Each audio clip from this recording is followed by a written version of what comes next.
પાલનપુરથી મોરિયાને જોડતો માર્ગ પર રેલવે ગરનાળા નીચે ભરાયા છે પાણી। રેલવે ગરનાળા નીચે ઢીચણસમાં પાણી ભરાઈ જતા વાહન ચાલકો અને રાહદારીઓ મુશ્કેલીમાં મુકાયા છે।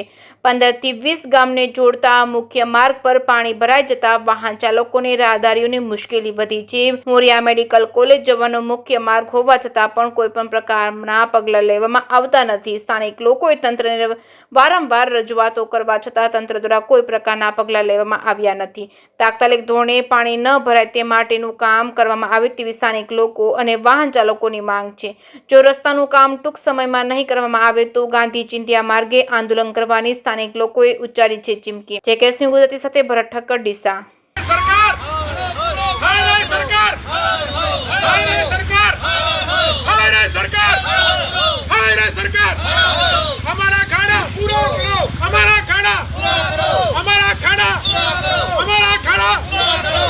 सरकार